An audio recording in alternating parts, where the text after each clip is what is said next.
Welcome, my darling shadows of the night. Nestled safely where dim lighting and whispers of the unknown cradle your fragile comfort, I, Violet Nocturne, welcome you back to echoes of the dark, where the unreal pulls its cloak back to reveal the unspeakable. Tonight, I invite you to stand before your reflection, that most familiar stranger, and ask yourself, can you trust it? What if your reflection could live without you? What if it already does?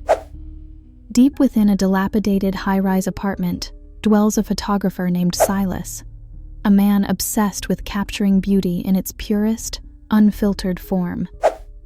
His days are spent framing the ethereal. His nights, however, are plagued by something much darker.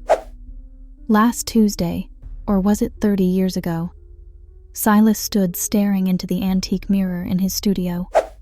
A market find, he'd bought it for its finely etched silver edges, an artist's treasure. But as he gazed into the looking glass, something peculiar occurred. It wasn't his reflection that caught his eye. It was the faint grin of something behind him. You know the kind, don't you?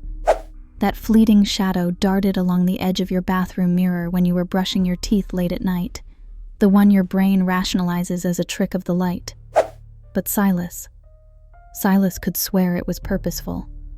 And that grin, oh my darling, it lingered. Dismissing the disturbance as fatigue-induced illusion, Silas did what we all would. He shook his head and told himself he was imagining things. But as the days stretched into nights, and nights into an uneasily thick quiet, the reflection began to whisper back. Not audibly, of course, not at first. A smudge appeared on the mirror that even his feverishly wiped towel couldn't erase. The smudge began to sharpen into letters.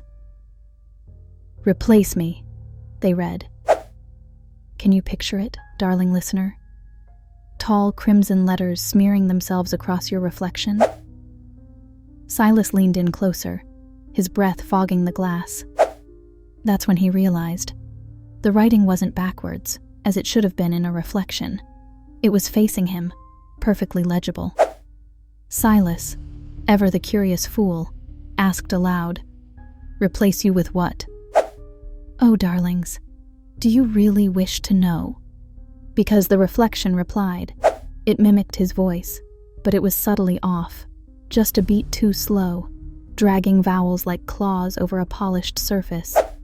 "With me. Let me step through. It's only fair."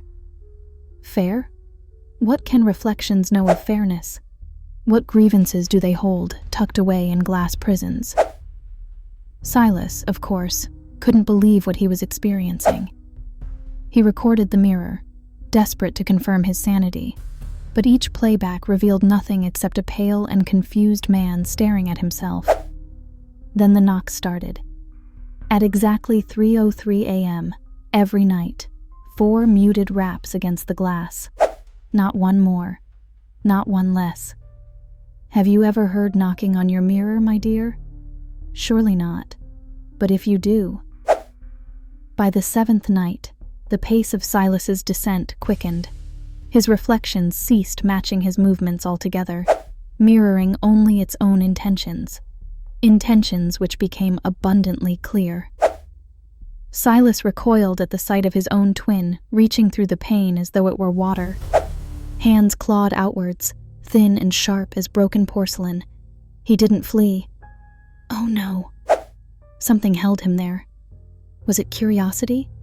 Or the way the reflection smiled with his lips, but none of his warmth? Whatever it was, he couldn't move, until he awoke on the floor. He moved the mirror to the alleyway after that, foolishly assuming distance could sterilize what had embedded itself into his reality. But the reflection, oh, it had learned to live without him by then. It grinned back not just in mirrors, but in windows, in polished car doors, even faintly on his coffee surface. It lingered, persistent, an echo that wouldn't dim. The crescendo came 2 nights ago. Silas awoke, sitting on his couch, unable to recall falling asleep. Every reflective surface in his apartment began glowing faintly, pulling his attention like whispers from another room. On his favorite mirror, scratched deeper than he'd ever seen, was scrawled, "Take my place, or the rest will." The rest, my darling listeners, were every reflection he owned. They began smiling with their own jagged intent. Silas isn't here to tell us what happened next. But I ask you this. There's a mirror nearby, isn't there? Maybe just a few feet away. Look at it later tonight, in the cocoon of complete darkness. Watch your reflection, carefully. And if it smiles at you while you frown heartbreakingly into it, you'll know.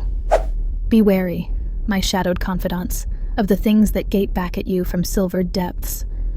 For sometimes, reflections are far more than they seem.